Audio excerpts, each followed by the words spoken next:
Good afternoon and welcome. My name is Chris Gleadle and I am the CEO of the Paddy Ashdown Forum, and I have a great pleasure of just introducing ourselves this afternoon. I just want to run through a few quick house rules with you, if I may.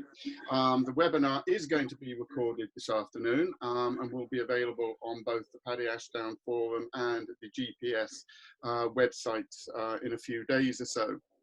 I'm sure there'll be a great many questions today, so if you're thinking of any questions, do please put them into the Q&A section and get those questions in good and early to us. So once again, we have some outstanding speakers. I'm absolutely thrilled with that. And without any further ado, I'd like to hand you over to Pilo, who is going to moderate the sessions for today. So Pilo, over to you, please. The floor is yours. Okay, thanks, Christopher. Good afternoon for European people. Good morning here in Latin America. Well, it is an honor for me to introduce this webinar. The Paddy Ashdown Forum is in collaboration with the group of farmers for producing countries of the Southern Cone, GPS, and in association with the European Liberal Forum, as well as Reliable, are curating a series of webinars with the purpose to strengthen the ties between Europe and Latin America, to promote greater sustainable, viable collaboration in agriculture, deforestation, climate change and trade with the context of the EU-Mercosur trade agreement and the EU New Green Deal.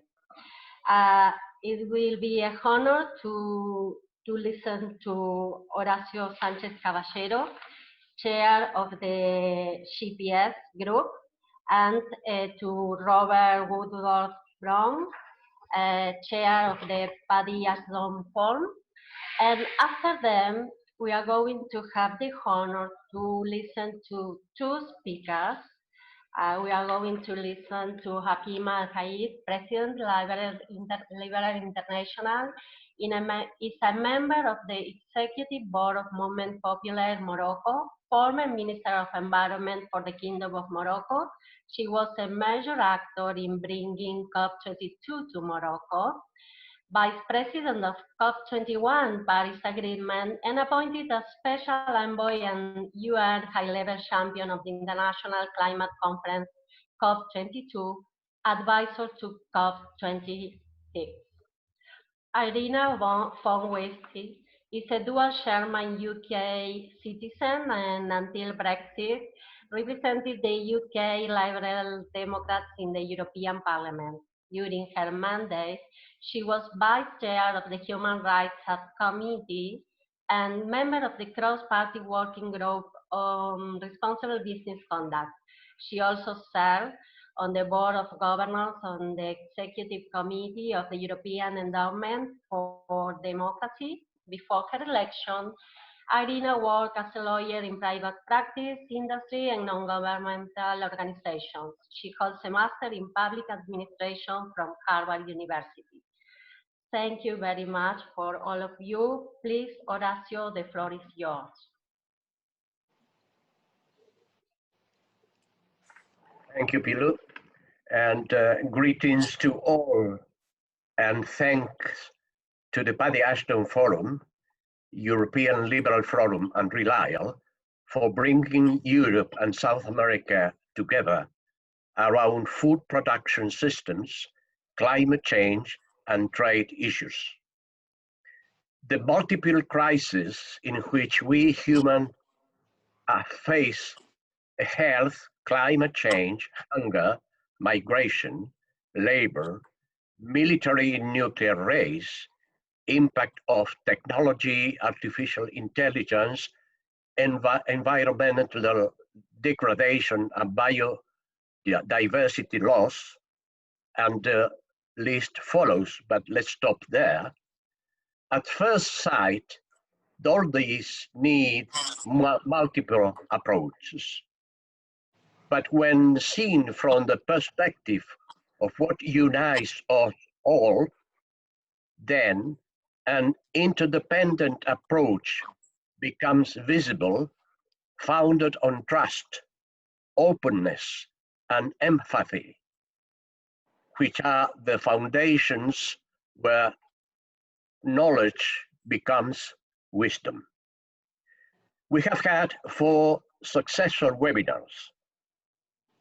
Sustainable of agricultural systems in the Southern Cone countries, then climate change, agricultural mitigation policies to the Southern Cone countries. The third one was trade and environmental and inescapable links to global sustainability. And the last one, trade and forest, the EU Green Deal and deforestation. These 4 webinars were presented by people from South America, 2 people from Europe. Now we start the 5th webinar, in which the audience will be from South America and the speakers will be from the north, because if I put Hakima in Europe, she will be disgusted. Let's say, okay. Okay. The EU and Mercosur share so much, from a complementary cultural background to capacities in the agribusiness and many other fields. Together, we celebrate our joint work to provide policy harmonization to raise the bar on robust and trusted climate mitigation pathways that support trade in a just and inclusive manner for assisting vulnerable communities. Like old and trusted friends, our proposal is to achieve these goals by bringing what makes us individuals, quietening prejudices and the effect of distorted ideologies, and establishing a reservoir of well-founded and trusted information. We are sure that together we can work on solidarity instead of division. A new international architecture must be designed, and this must be based on dialogue and confidence, since no institutional system can survive if it misses these 2 supports. Thank you. Thank you very much, Horacio. Robert, please. Right. Thank you very much, Horacio and Pilu. On behalf of the Paddy Ashdown Forum, I'm delighted to follow Horacio, both in thanking the organizers of this webinar and the future ones. Since the last series, the General Assembly of the European Liberal Forum, meeting physically in Rome as well as via Zoom, voted to accept the Paddy Ashdown Forum as a full member in recognition of the activities organized by Chris Gleadle and others, including this one. Today's theme is dear to my heart as a Vice President on the Bureau of Liberal International. Climate justice is that most liberal of themes, combining concerns for human rights as well as the future of our planet. And Hakim El Haiter, the President of Liberal International, which is an organization comprising more than 100 liberal parties and foundations, leads a committee of experts from around the globe. As has already been said by Pilu, she's a former Environment Minister of Morocco, who organized the successful COP22 in Marrakesh. We were all there, and has kindly accepted to share her worldwide knowledge with us today. And she's also been asked to help the UK government in the planning of COP26 in Glasgow, which presumably will still be part of the UK by that time. Irina von Wiese, a very good friend, is a distinguished lawyer specializing in human rights, and all too briefly was a member of the European Parliament, for which she blames me. She also has accepted our invitation. Neither they nor today's moderator could ever be classed as token women, so I, Horacio, and Pablo are the token men. Thank you. Thank you, Robert. And well, you know that this webinar is about the importance of collaboration to meet climate change net zero ambitions while protecting vulnerable communities and expanding their opportunities for economic growth to promote climate justice. Hakima, the floor is yours now. Thank you so much. Thank you for inviting me to this webinar, and I'm very happy to meet virtually together with all of you. We are discussing a subject which is very close to my heart and very close to the heart of Liberal International, and especially to the heart of the climate justice committee members. You know, as Robert said, that we have established a statutory climate justice committee because we believe in Liberal International that climate change is impacting human rights, and the link between climate change and human rights, the gap between them is very, very narrow. Climate change is now a reality, and since some few years now, the international community has recognized this reality. But let me tell you, as African, this has been a reality on our daily life since many years ago, and I will say even since some decades, and even in some vulnerable countries like the small islands.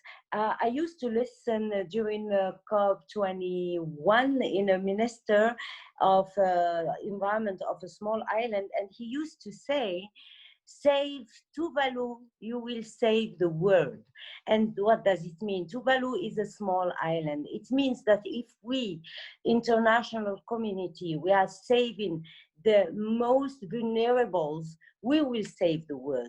This is what does it mean. And it's why that time we were launching the discussion concerning the 1.5 degree C goal, which is still under the discussion in the arena of negotiation. So yes, climate change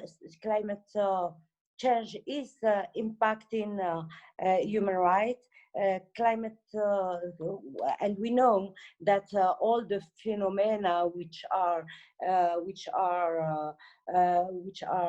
generated by climate change are heat. This is something that people feel, heat. That means increase of temperature. That means a shortage of water.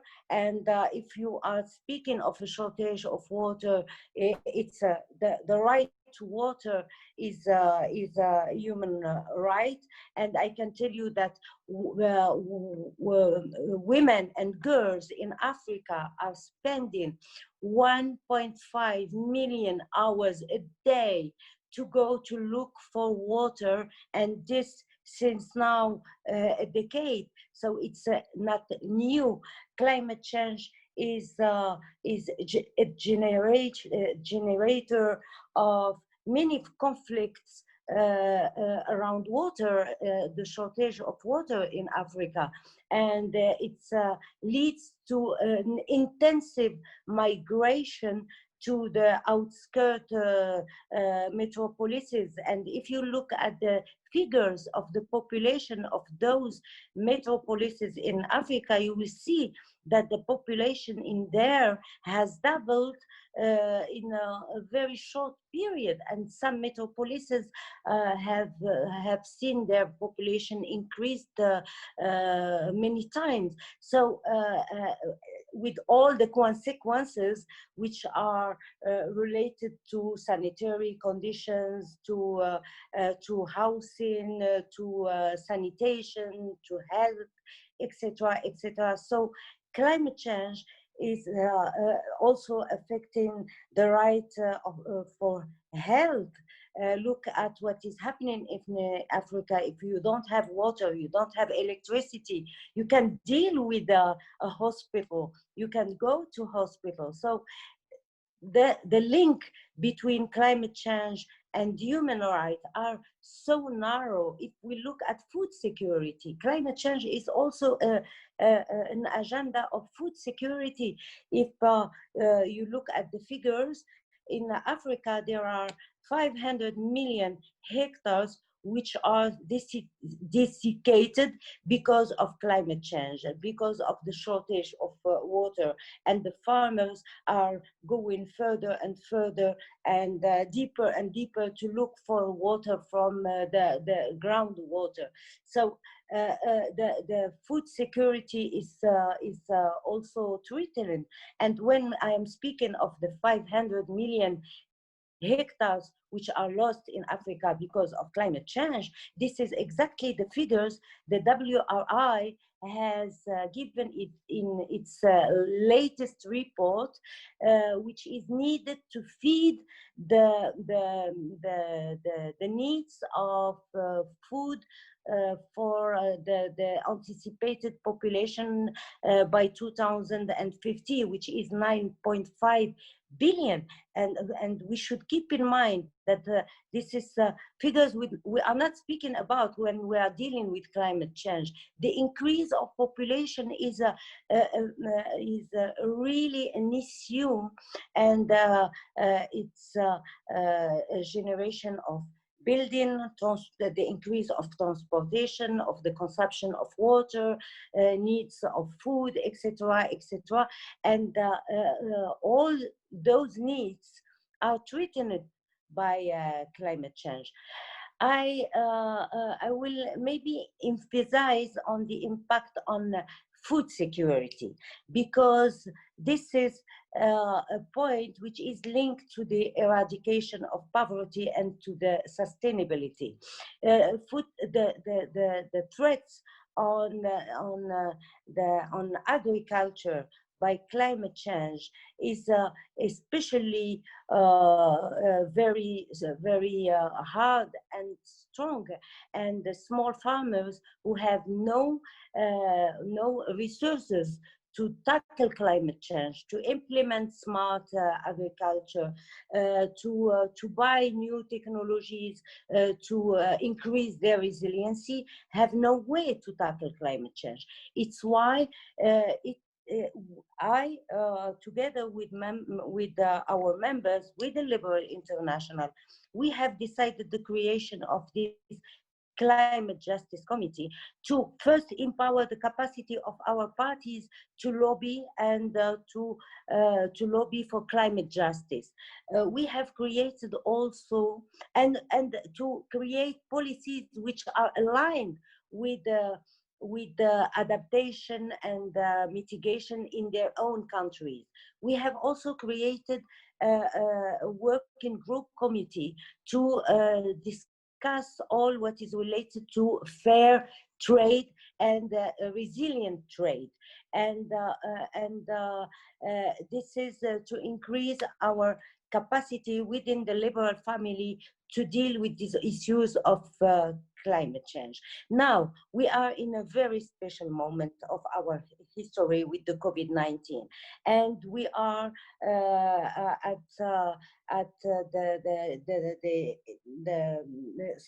some days away from COP26, and we still keep in mind the frustration we have, which has been left by the discussion in Madrid and by COP25.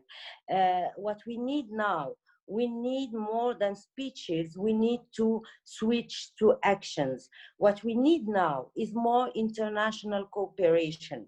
What we need now is more mobilization. And it will be difficult for Glasgow because of the fact that we can't move, we can't meet personally. But we need that countries and bring their indices and increase their indices to mitigate the effect of climate change. Because the most we increase our ambition, the less we need to adapt, and the less we are impacting vulnerable people and vulnerable countries, and the less we are impacting human rights in this field.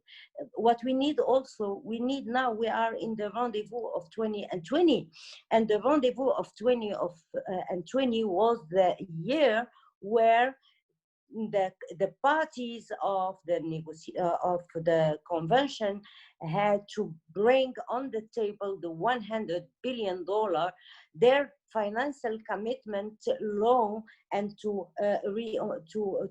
support the vulnerable countries to mitigate climate change, but also to adapt to adapt themselves to tackle climate change. What we need now and today, we need that we need to touch the heart of people to make climate change not only a team we are discussing within a closed arena in Glasgow or in Madrid or everywhere. We saw how much youth were mobilized. We saw how much the pressure of people, the pressure of NGOs, of civil society is changing the game.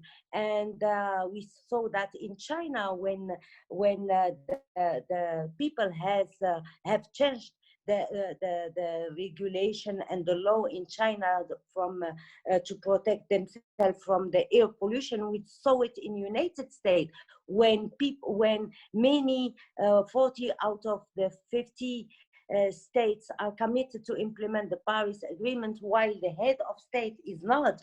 So I think that now we need to make this climate justice fight the fight of everyone. And what we can do you will tell me, what can we do as person? What can we do as civil society? What can we do as industries? This is a global transformation. Everyone has to act in its field. As people, as citizens, the least we can do is to reduce waste. You know that waste is generating 10% of the greenhouse gas emission before it gets to the table.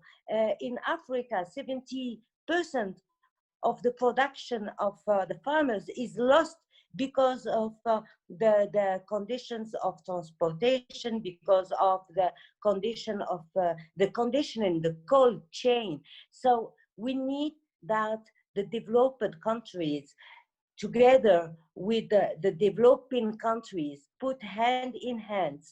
And we, as Audacious said, we need to cooperate and to build a partnership in order to tackle climate change, because this is not the time of division. I don't agree with those who are opposing the North and the South without a real international cooperation, without sitting around a multilateral platform, which is the convention, and without the respect of the commitments of the Paris Agreement, nobody can be saved from the anger of Mother Earth, because we can negotiate with negotiators in the arena of climate change, but we are not negotiating with Earth. And this is what we need. We need more cooperation, more international solidarity, and more respect of the commitment. Thank you. Thank you very much, Hakima. It was incredible, your words, listening to you. And please, Irina. Thank you very much, Pilu. It's very hard to follow up on this impassioned speech by Hakima, with which I wholeheartedly agree. But let me just maybe add a few things from my perspective as a human rights lawyer. Firstly, I should add as a caution that I am neither an expert on climate change nor on sustainable agriculture. So I'm very happy that Hakima has spoken very knowledgeably about climate change, and I know others here know a lot more about sustainable agriculture. So I will not venture in any depths into these topics. Let me start maybe by busting a few myths relating to human rights and climate action.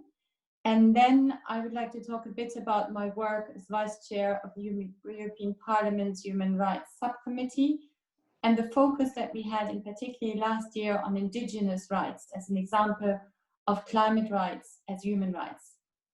And then finally, I would also like to talk very briefly about cooperation at government, but crucially also at industry level. So, firstly, a few myths. Myth number one, development comes with an environmental cost. Quite on the contrary. As we heard so eloquently from Hakima, sustainable human rights-based development is impossible without climate action. And I'm not going to repeat many of the good things she said about governmental and international action.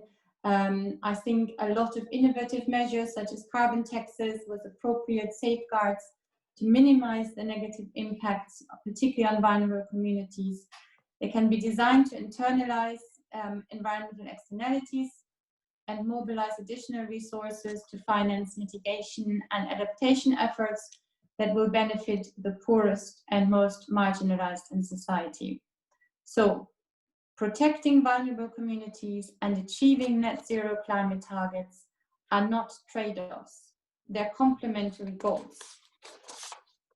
And this is particularly true for indigenous peoples, who tend to have contributed the least to the greenhouse gas emissions and are often those who are most affected. So equity in climate action requires that efforts to mitigate and adapt to the impacts of climate change should benefit the most vulnerable people. Myth number two, climate change and human rights are two separate topics. No, as we have heard from Hakima. Climate change directly and indirectly affects an array of internationally agreed human rights. In fact, climate rights are human rights. And this is particularly true for the rights of indigenous peoples, who tend to depend very much on the protection of their natural environment. At this point, I would ask if Chris can put up the slides with one of the examples. I don't know if the technology will work, but hopefully you shall see. This person whom I'm sure you are very much familiar with, particularly those who are dialing in from Latin America, is of course Chief Raoni Matutire, who has been famous for his decade-long fight for the Amazon rainforest in Mato Grosso in Brazil. So until recently, indigenous peoples were viewed very much as victims of the effects of climate change rather than as agents of environmental conservation.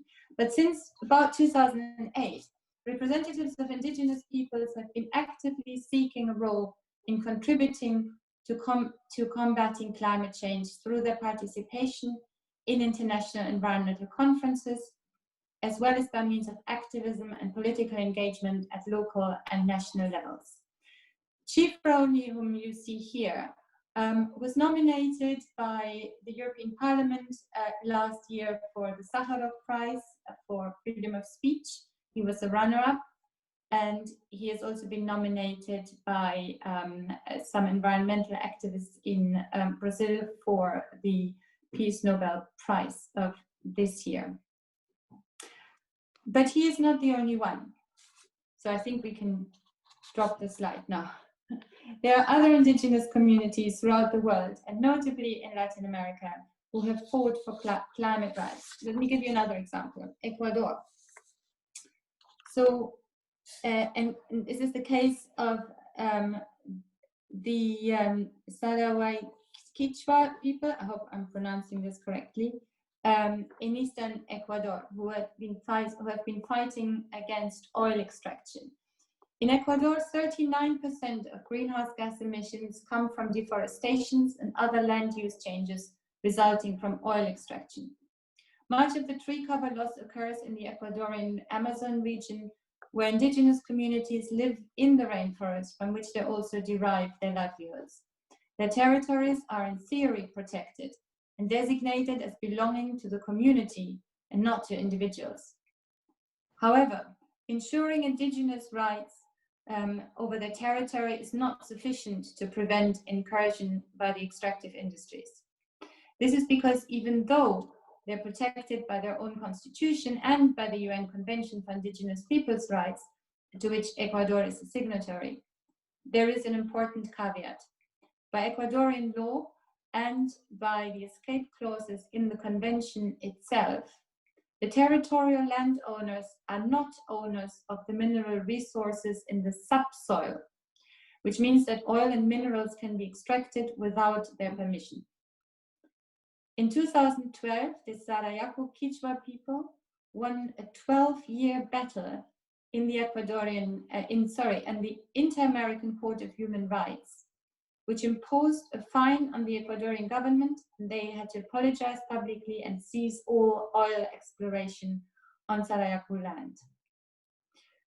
Unfortunately, this ruling did not deter oil exploration and drilling in other indigenous land, on other indigenous land in Ecuador or elsewhere. So these are just two cases that we heard when I was chairing the Human Rights Subcommittee sessions. Indeed, we heard from indigenous peoples in countries ranging from Mexico to the United States to Venezuela. So independent on the political stance of the governments, there were human rights incursions that were particularly aimed at indigenous people trying to protect their land from exploration. And it's not just oil, of course. Deforestation for the cultivation of soya beans and the use of hydroelectric dams for the generation of electricity also threaten the Amazon region, which I'm sure you are aware of. The Cerrado deforestation in Brazil is another example where clearance of native vegetation for soy plantations released an estimate 210 million tons of carbon dioxide equivalent emissions. And that was only between 2006 and 2017. I don't have the most up-to-date figures on this, but you get an idea. So what is to be done? And I think Hakima has already mentioned very clearly that international cooperation is key. Climate change is a human rights threat with causes and consequences that cross borders. It therefore requires a global response underpinned by international solidarity. Now, international cooperation can take many forms. At intergovernmental level, bilateral and multilateral treaties such as UN conventions create binding obligations and targets for signatory governments and put pressure on those who miss targets. In an ideal world, states share resources, knowledge, and technology in order to address climate change. Then, of course, there's cooperation at NGO levels, such as Human Rights Watch, with whom I work very closely at the European Parliament. They help to raise awareness and, of course, can provide direct help to affected communities and to human rights defenders, such as Chief Roney. And then, of course, there's the private sector. And this is another topic I worked on not only at the European Parliament, but in 25 years of my career in the private sector, and in particular in the ICT sector, where I was working on sustainable supply chains. So it's really important. Industries and companies can, of course, also work together to develop sustainable alternatives, for example, to agricultural and raw material exploitation, and offer effective compensation to affected communities. For example, commitment to eliminate the deforestation from supply chains, self-regulation, I come back to that. And then, of course, there's the whole topic of potentially mandatory supply chain due diligence, which is a topic that is hotly discussed in the EU at the moment, with some countries making more progress than others. And there's still skepticism in how far mandatory supply chain due diligence should replace self-regulation. In terms of the latter, for example, Bunge, I'm not sure how you pronounce this, which is one of the 3 biggest soy exporters from the Cerrado in Brazil, promised to increase traceability and supply chain monitoring facilitate smarter future investment through decision support tools, and develop incentives for farmers who conserve land. I'm quoting this from Bunge's website. So, soil supply chain reporting is a good first step. And of course, industry, many other companies have followed suit. Zero deforestation commitments are another tool to improve sustainability in supply chains. They may not be perfect, but they create a public position and something that companies then have to live up to or face backlash. Again, international cooperation is crucial. Companies which are competing must set minimum standards together and be allowed to do so by antitrust authorities. This is something I worked on for about 10 years, trying to get antitrust authorities to allow for that degree of cooperation between competitors in order to help with minimum standards for environmental and social sustainability. So one example is the work that I did for the GSM Association, which is the Global Association of Mobile Carriers worldwide. And we worked on a piece about on reputation. And reputation, obviously, particularly for industries that have direct consumer brand recognition, is incredibly important.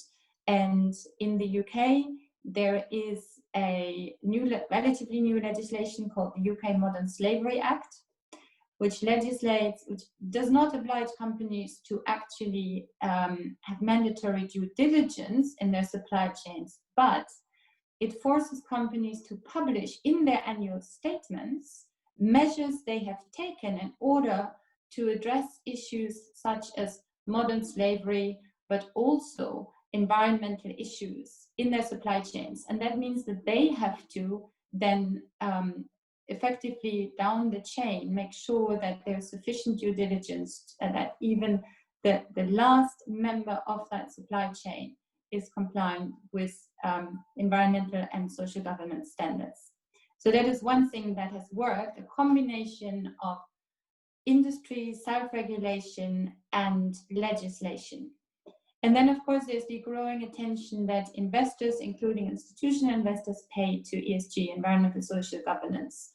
And again, we can now see that pension funds and others are increasingly turning to ESG standards. And I think this is something that will be crucial, not only for human rights protection, but also for environmental sustainability and climate change goals. And we must sort of, obviously, this is only possible in international cooperation. And then finally, to conclude my remarks, I think we must not forget in all of this that cooperation should start by working with affected communities, including indigenous peoples. So climate change adaptation and mitigation plans should be publicly available, transparently financed, and developed in consultation with affected groups. Particular care should be taken to comply, of course, with human rights obligations related to participation of persons, groups, and peoples in vulnerable situations in those decision-making processes. Human rights impact assessments are really important in that process. So how do climate actions impact on human rights and vice versa? And they should be employed to ensure that adaptation mitigation efforts always respect human rights. So it's a two-way system, because if we protect human rights, we protect our climate. And if we protect our climate, we protect human rights. Thank you. Thank you very much, Irina. Thank you very much. First of all, perhaps I don't know if is there anyone in the audience from Brazil. Perhaps someone wants to say something about the situation that Irina described. Feel free to. We don't listen to you, Fatima, please. You are mute. You are still mute. And I would like just to remind some facts. You know, the Paris Agreement, when it was adopted, which is a historical agreement, was calling for a global transformation. What is a global transformation? It means that all the sectors, all territories, industry, private sector, everything, building, transport, everything has to change to allow us to tackle climate change. So this global transformation is a holistic approach, and that was what Paris Agreement was calling for. I'm saying that because Irina talked about the private sector and industries, but let me tell you that any investors, when he wants to invest, he needs visibility. He needs to know about long-term strategy of the country. If the country is giving him this visibility, this long-term strategy, he is giving him the trust to invest and to change and to innovate and to invest in innovation. If the investors and industries have no visibility on the long-term strategies, then they will be afraid to invest. Nobody can invest in electrical cars if in United States Donald Trump is subsidizing fossil fuel cars, for example. So these long-term strategies, which are called by the Paris Agreement, are obligatory to impulse the investment of the private sectors and of the industries. And what we did, and it's why our COP, the Moroccan COP, the COP of 22, which was held in Morocco, was also historical, because during this COP, we have created the Marrakesh Partnership together with the UNFCCC and the French champion. And this is a kind of a platform gathering together sector per sector on the basis of the chain value, all the industries on around the same table, together with bankers, with the state, with ministers, etc., to be able to build together with them the right strategies, the right policies, and to push them and to encourage them and to give them the trust to invest. And this is also important. The third point I want to raise after the remarks of Irina is the local action. How can we make the fight of climate change a citizenship fight? How can we make it a personal fight to everyone? And this is what we have proposed recently for Glasgow. It's what we have called the LDCs. The LDCs are local determined contribution, which is a declination of the NDCs locally. And this means what? This means that we will involve the elected officials, we will involve the citizens, we will involve the small and the medium enterprises, we will involve the territories to deal on a daily basis with climate change. And you know that territories are deciding 80% of the actions locally. 80% of the decisions related to climate change are taken locally. So if locally we have an institutional mechanism which can allow us to build this awareness and to change the mindset of people to tackle climate change on a daily basis, we will succeed. And this is what we need to do with indigenous people. Okay. Then I'm going to return to you, Hakima, but I would like to ask Irina about that NDCs are growing, But Hakima told us about working locally, the importance of working locally. And you describe different situations in Latin America. You think that there is perhaps traceability would be a good tool to trust consumers and to improve the different systems in Latin America? Yes, sorry, I didn't catch the transferability you said, sorry? Traceability, you know? Oh, traceability. Yes, no, absolutely. So first of all, I very much agree with Hakima that efforts at local level are incredibly important. And this is really where people live who know what, you know, what their environment is like and what they need. And they will also be better able to determine the degree to which they need specific protection and specific measures. Having said this, obviously, in terms of things like air pollution, it's no use to go about protecting only one small bit of a country. You need to have a wider impact, and you need to work cross border. So it has to be a combination of the two.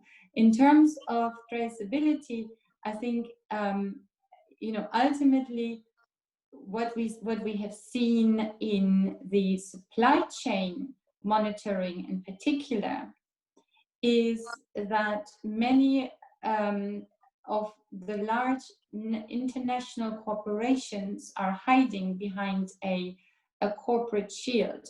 So it is very, very difficult to trace specific supply chains to specific human rights or environmental abuses.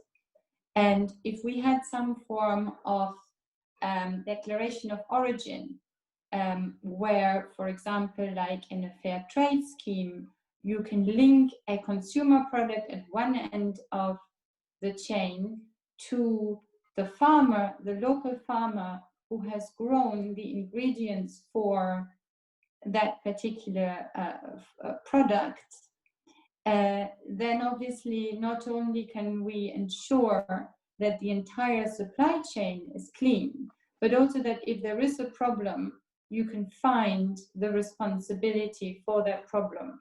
And this is why it is so important that supply chain monitoring and traceability includes every single link in the supply chain, so that every company involved has a duty to carry out their own due diligence on all of their suppliers, going all the way back to the raw material.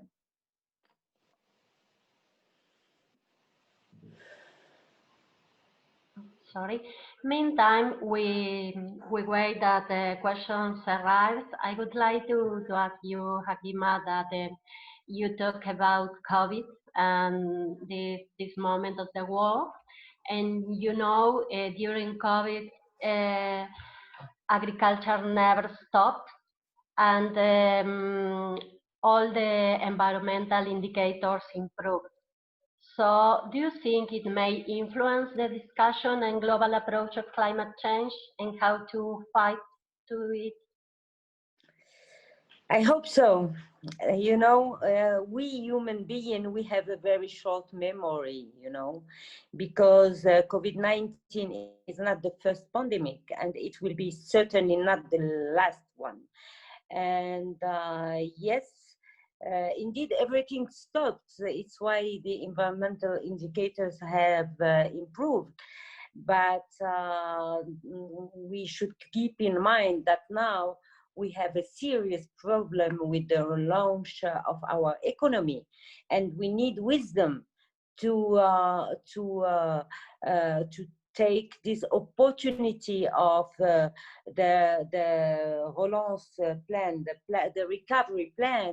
We need wisdom to make it a sustainable recovery plan, a climate-friendly recovery plan. And I hope so. I'm optimistic, and I hope that EU will take the lead, and UK will take the opportunity, will turn the opportunity of Brexit during its bilateral negotiation with China, which is one of the biggest emitters in the world, to make this recovery plan greener and climate friendly. I hope really that it will be the case. And Hakima, Irina? Well, I'm not going to be drawn into a debate on Brexit because I don't want to bore the audience to death, but I am very doubtful as to our negotiation power outside the European Union vis-à-vis China, I have to say, for the UK. But there is another point that I think is important that Hakima pointed out, which is that this is not just about supply, this is also about demand. And if something has really changed during the COVID crisis and has potential for making a lasting impact, it is consumer behavior. And this particularly in the areas of transport and of food consumption. So in terms of food consumption, I think we can really take this chance to work on the enormous amount of food waste in times when food supply was not always certain in all countries because of COVID and supply chain problems. I think people suddenly became aware that wasting food is not only a waste of their money, it is also a huge, huge impact on our climate. And the second one, of course, is transport, where we see that through remote technologies such as this one, we can save an enormous amount of emissions from private transport. Okay, thank you very much. And before giving you a question from the audience, I would like to ask Eduardo Daer, he is in the audience. He's the CEO of Abashi, the agribusiness association from Brazil, that is, they are part of GPS also. And perhaps, Eduardo, if you want to say something about the description of Brazil, because you know, as Latin American people, we are very concerned about sustainable production, and we work a lot. Since a lot of years ago, we have a strong sustainable production system based on no tillage and with less emissions, with carbon sequestration. And of course, Brazil also leads that movement and revolution in agriculture. Is a way where agriculture changed to a paradigm of improvement, of regenerative, and not to destruction, you know. So I don't know if, Eduardo, you can say something, you can tell me, and we can listen to you. Meantime, I would like to ask you a question. I don't know because there is not for who of you, but Ricardo Garciofi says that many thanks for the presentations. He would like to know what are the prospects for carbon border adjustment by the EU in the near future. Irina, please.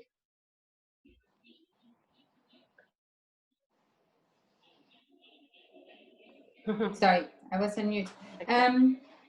So I have not, unfortunately, been able to follow very closely what is happening at the European Union since I was thrown out of Parliament end of January. However, it is true that the European Green Deal, which of course was really fleshed out in some detail last year, has had a setback through the COVID pandemic, and particularly through the hundreds of billions in rescue funds and recovery funds that have been set aside now for economic recovery. Some of this money was earmarked for environmental purposes under the European Green Deal and is not necessarily going to ring fence now for a green recovery. Having said this, it's very much still in flux, the way I understand it.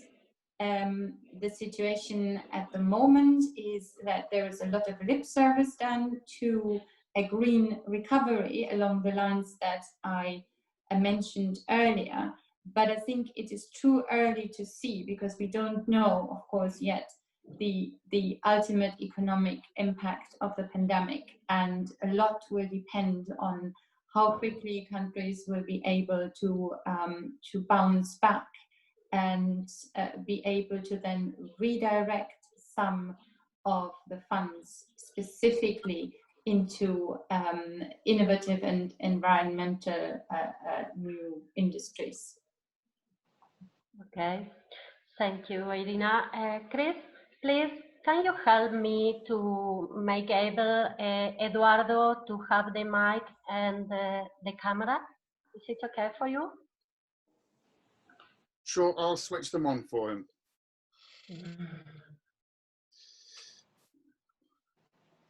There are a lot of questions, Hakima and Irina. We're here at your disposal. Okay, I think now you are listening to me, but not seeing me. Yeah. You are right. Yeah, you. Okay, but it's quite enough. I'm at the home office working here, listening to all of you, and also taking a lot of care about the climate change, all these issues coming at the moment, and being deeply bad during those days since February this year. But what I'd like to say is that from that point on, we are having in Brazil, the same as other countries in Latin America, a dramatic political issue running one against the others. What I can say, the environment people and also the agribusiness people in a kind of struggle among them. Despite of that, the government is making a huge effort, mainly during the last 5 months, when they take out the environment minister and put all the care about the Amazon jungle over the armies. So we are having now a control, a more deep control against the problem in the Amazon forest. Despite there is to 25 million inhabitants living inside the Amazon, we are now putting an effort in order to have a good will over the international market. But on the other hand, you have to remember that the Amazon at all, it is so big that except United Kingdom and Russia, all Europe can be part of the Amazon. But Amazon is not just a Brazilian business. And as far as I listen to you, Amazon goes to Venezuela, Colombia, Ecuador, and go even part of the Central America that used to be part of French, Deutschland, and England also. And we are facing the same thing. But in fact, Brazil signs the agreement at the COP 2015, and we are trying to respect. The Brazilian agribusiness is doing very well. And as I listened in 2 minutes ago, the no-tillage system is already by far the largest practice in annual crops in Brazil. Brazil is not just annual crops. Brazil is also a very well-known perennial crops. Probably during your whole life, you are drinking Brazilian coffee. From 1 century to now, Brazilian is leading the exports of coffee to all over the world, and also orange juice all over the world, and also sugar from sugarcane all over the world. So we improve and increase that, but they are in a place far away from the Amazon. And someone in Europe doesn't understand where it is Amazon and where we are producing our main agribusiness. You have to consider that we are making part of a good effort to take care of the illegal deforestation, the illegal burn in some parts of the country. But listen, the problem of climate is not just a Brazilian problem, but except California is burning, Africa, Congo is burning. During that part of the season, when we start in the South Hemisphere, our spring, and even when it comes the summer is better for us because it rains a lot. But what I have to say is that, in fact, Brazil is putting a big effort on that.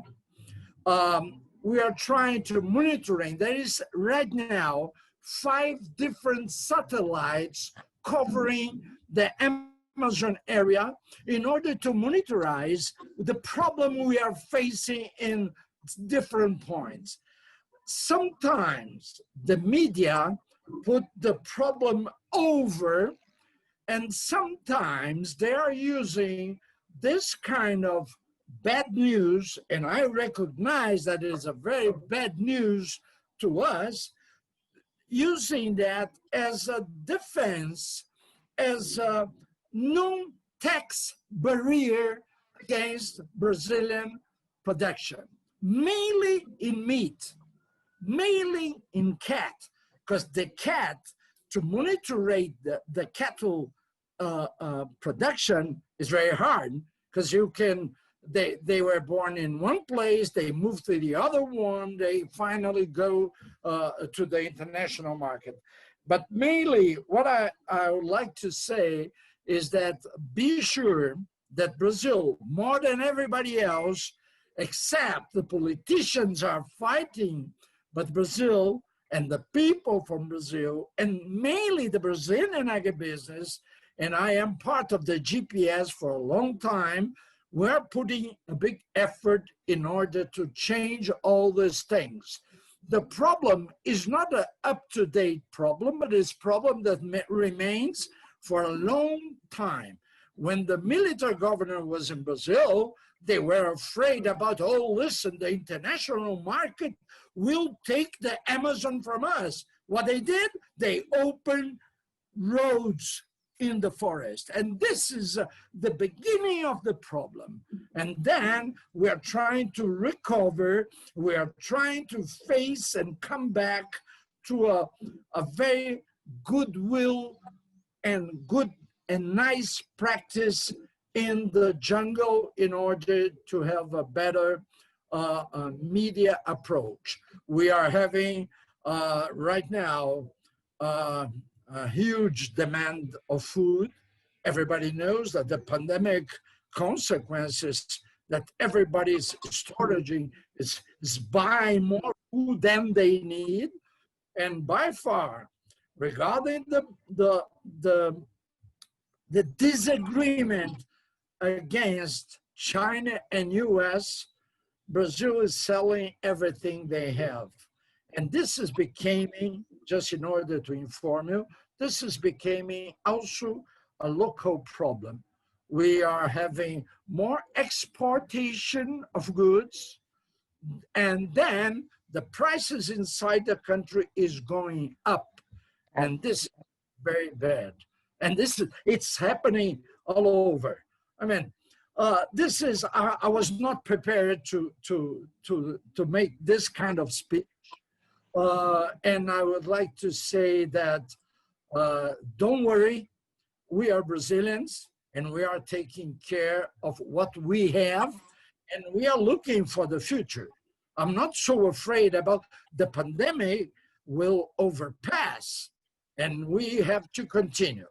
Just remember, the people from Europe, not the people from South America, just remember that we run 2 or 3 seasons every week. When Europe And when US, Russia, Canada are deeply under snow, we are harvesting our best summer crops for the second time at the year. And that's the big challenge, and that's the big profit of being a tropical country. The problems of being a tropical country are disease, exchange rate, poverty, and disequal group of human beings living in the same country. I repeat that Brazil, as almost a continental country, we have, let me put that way, we have some more than 4 or 5 different Brazils inside our country. The only thing that makes us just one country is that all of us speak Portuguese. That is not a language in South America. Horacio is here with us. He speaks Spanish. And, okay, Eduardo. Okay, Eduardo. Sorry, Many thanks. It's okay. Many thanks for your intervention. You know, we are Latin Americans. We are strong fighters. Because we have a long story with a paradigm of recovering, you know, and we have a lot of experience, a lot of indicators, a lot of results. And so Horacio wants the floor also. Horacio, please. Yeah, thank you, Pilu, and thank you, Irene and Hakima, for the very interesting viewpoints you had. As I said in my short introduction, reliable information should be shared between Latin America and Europe. And we find that this link that the liberal, the Paddy Ashton Forum is giving is very helpful for this. The 4 previous webinars show many of the information that it's very important to share with you. But let me just add one point. The last information we do have about greenhouse gases shows that Argentina, Brazil, Paraguay, and Uruguay represent just 4.2% of the total problem. But if you take China, the US, the European Union, India, and Russia, you have 55%. So should we reduce our emission of gases? Yes. But please, the rest of the countries which are responsible for more than 50% of the problem, please do act accordingly. Second, as Pilu said, a no-till system allows the conservation of the soil, the preservation of water, and the reducing possibility of emitting gases on the cattle production and also in the crops production. So that's it, just to make an effort to add your conception about security and the defense of the most abandoned people in the world with what we are doing. And I suggest, if possible, Chris, to continue this discussion with putting objective and clear and not tainted by ideology information, because this will really help. Just one, do I have time, Pilu, for one more comment? Mm-hmm. Okay. Okay. Only one. Let me quote Albert Camus, Jonas, or the artist at work. This is a painter who is found dead in his atelier with an enormous canvas. And in the center of the canvas, there is only one word written, but it's difficult to understand if what says is solitaire or solidaire. Okay? Just the idea. Thank you. Thank you. Thank you. I would thank like, you. may I Okay. react, please? Yeah, of course. I am really concerned about what it was said. First, I would like to say to Eduardo that Amazon is the length. I looked for this word in the dictionary. The length of the world, not only of Brazil and for Latin America. Amazon is giving oxygen to the world, and Amazon deserves the international attention because it's bringing a service you can even not imagine locally what is given to the world in terms of climate mitigation. So yes, so I completely agree with you that Brazilians are not Brazil and Latin America is not a big emitters. And let me give you the example of Africa, for example. We are only emitting 4% of the global emission compared to United States, to China, to the EU. We are not emitting at all, and we have no historical responsibility in this pollution. But now that we have tried to transcend this kind of discussion within the negotiation. Why? Because in our countries and our continent, the delay we have had to build infrastructure, to build industries, is now in our favor to build sustainable infrastructure, sustainable industries. If I give the example of Africa, because this is the continent I know the most, we are speaking about 75% of infrastructure, which is not existing at all. So we have the opportunity now as Africans, even if we are not responsible for climate change, we have the responsibility to build in a new way, to transport in a new way, and to introduce the carbon neutrality in all our consumption choices. And this is valid for Brazil too. So this is not a question of who is more polluting than the other. The global transformation is world transformation, but I agree with Eduardo that the developed countries, the ones who are responsible for the pollution, should respect their commitment, bring the financial support to the most vulnerable countries to mitigate and to adapt themselves to climate change.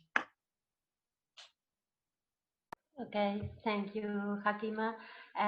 Let me add your words that perhaps also sustainable capacity, sustainable training, for agriculture. You have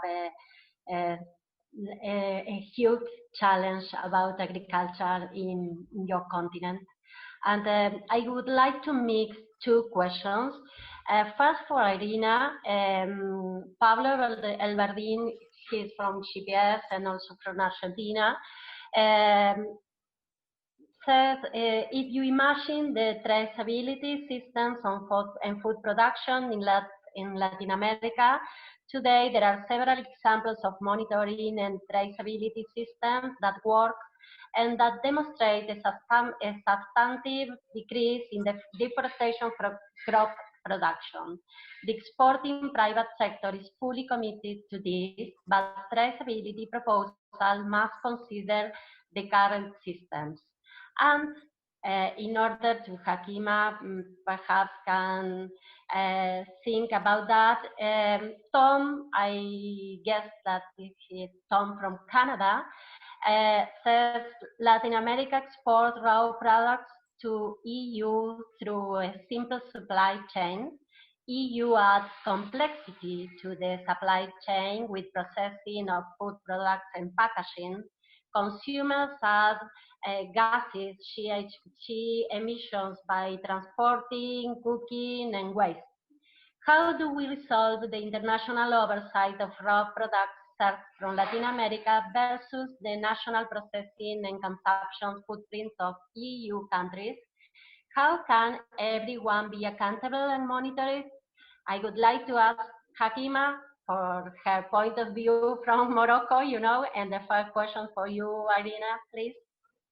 Sorry, I didn't catch the question in the first remark. I very much agree with the points that was made, which is an interesting one. I didn't see if there was a question at the end of it. I guess that the point is about traceability. When I asked you about the tool and how the tool allows us to show our sustainable production, you talk about the whole supply and the problems about supply, and that's why Pablo says that the exporting private sector is fully committed to this, but traceability proposals must consider the current systems.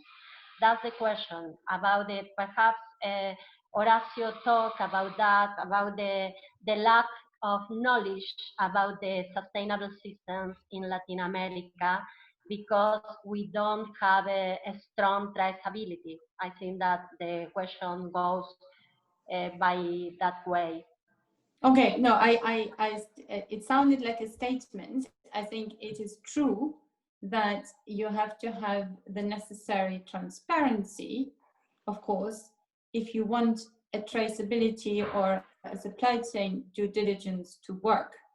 And clearly, not only do we need to have standards, i.e. internationally agreed minimum standards for what is or isn't an environmental measure and what thresholds we're using, but we also need to then be able to have an inter-industry cooperation to set these standards and communicate them to every single company that forms part of that sector. So I'm not sure that answers the question. I'm still not sure whether there was a question, but I think, yes, you're absolutely right.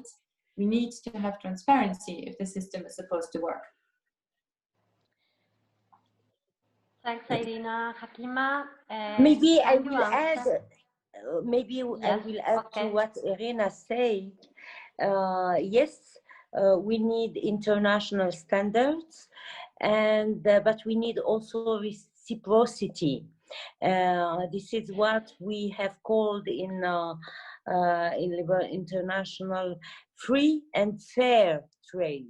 And this is very important for developing countries, because when you are putting standards on one side and not respecting them on the other side, it's not fair. So yes, we need transparency. We need to align international standards and to respect them, but we need also reciprocity in those standards. Something else which is under discussion within the UNFCCC or the COP arena is the capacity building. I think that, here I'm not maybe speaking about Latin America because I don't know the capacity there, but I can speak about Africa, where capacity building in such issues is needed, and this is something we are discussing within the COP arena to finance and to support, to allow those countries to be aligned to international standards, especially in the at the trade agreements level, I would say.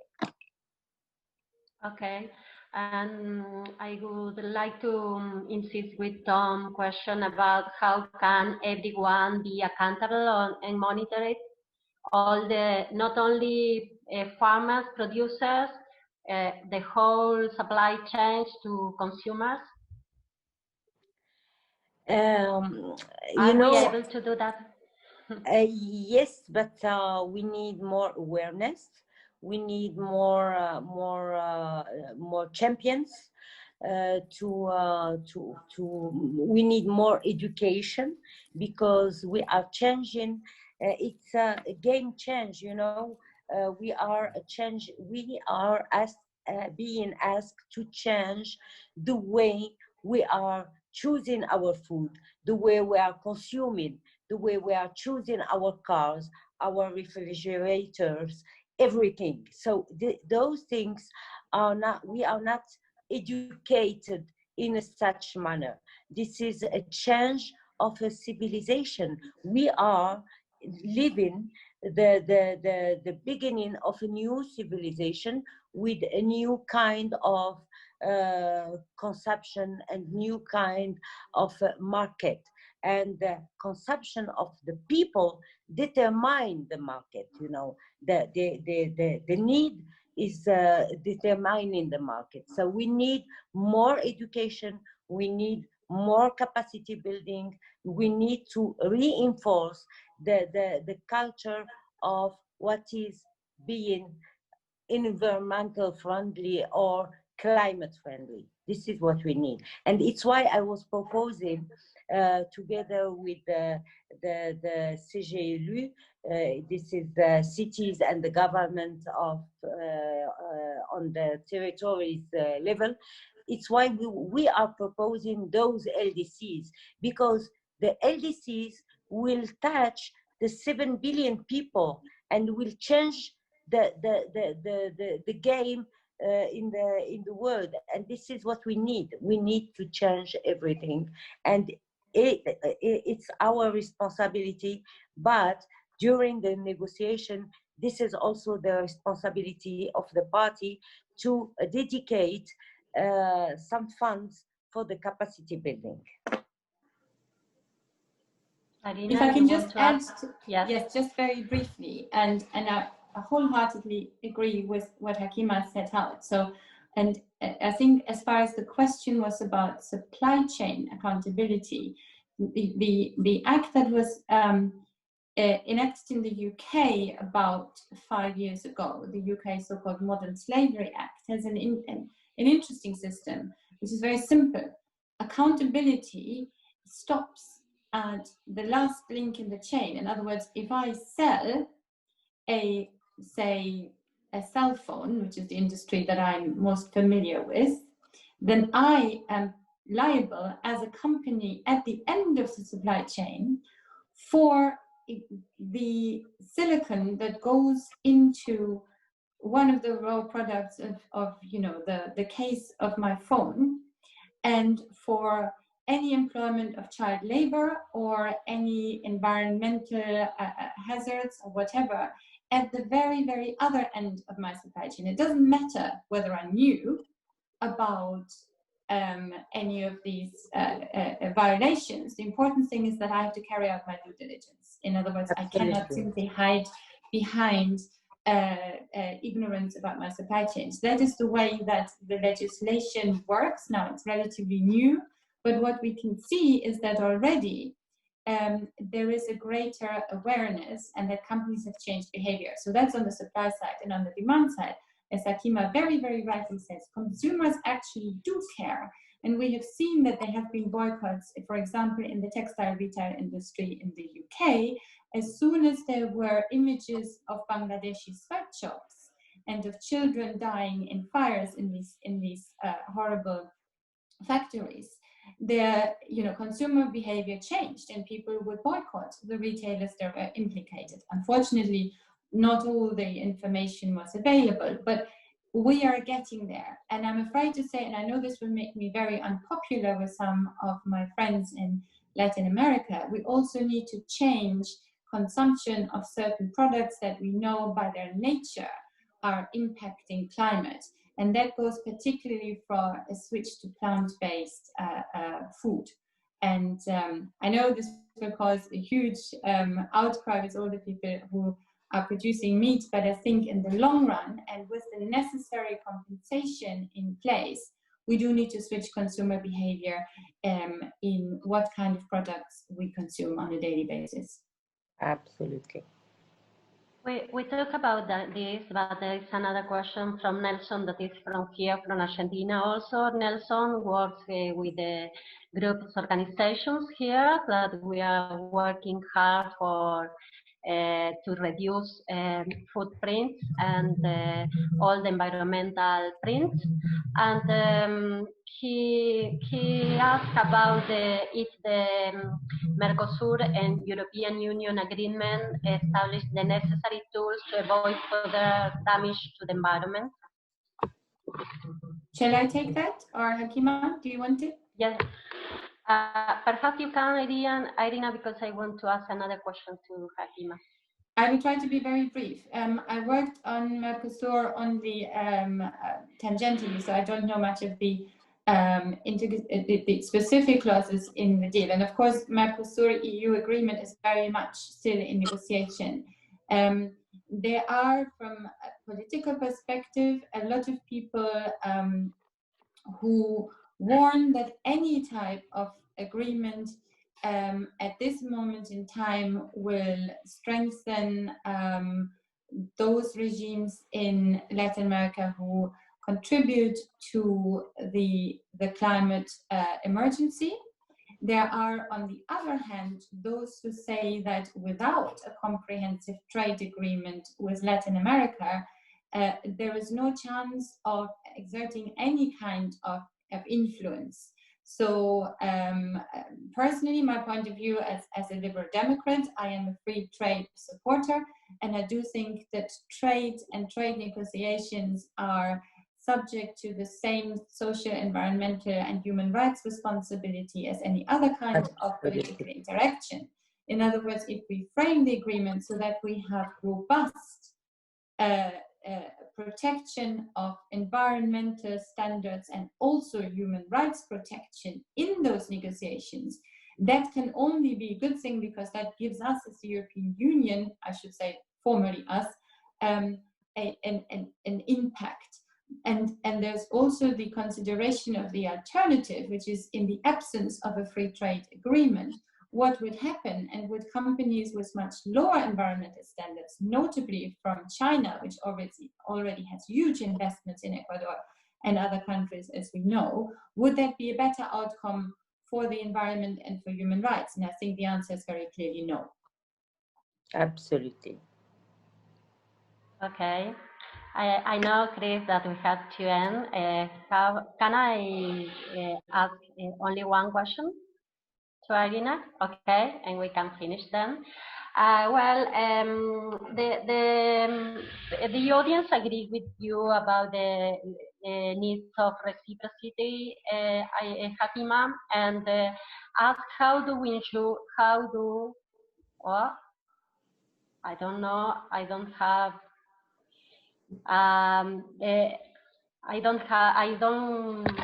the question, but he was asking about the responsibility of in which levels and which were the most important responsible about these needs of monitoring, reporting, transparency, and reciprocity.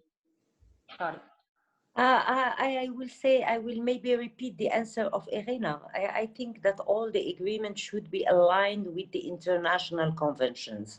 We have adopted the Sustainable Goal agenda, and we should be aligned with this agenda. We have adopted the Paris Agreement, and we should be aligned on our trade agreement with this agenda of the Paris Agreement. It's the transparency. This is something which is under discussion now, but this is a necessity if we want to have and to ensure the transaction is transparent, that there is a reciprocity, that the standards are respected, that human rights are respected, that the technology is climate friendly, etc., etc.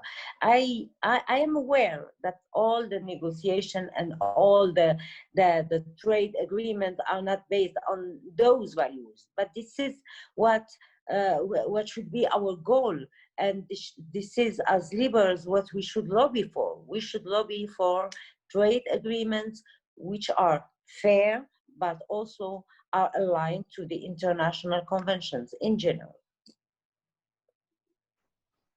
Thank you very much, Hakima. We need to end the webinar. You know, I would like to thank GPS and to the Paddy Ashton Forum, Robert, for this opportunity. You know, I am agronomist and I am a 5th generation farmer in Argentina. I would ask you to help to have the voice of farmer in this global discussion. And it was amazing to discuss with you, Arina and Hakima. You made us think out of our boxes. And we saw that we need to discuss much. And perhaps we are going to meet soon in another webinar. Is it okay, Horacio, Robert? I hope so. Thank you very much. Thank you very much for all of you. Thank you so much for the invitation. Thank you. Thank you, Julie. Thank you, Pilou. Thank you, Robert. Ciao, Irina. Thank you very Bye, much. everyone. Eduardo, thank you so much, Horacio. Bye. Bye-bye. Thank you. Bye-bye. Thank you.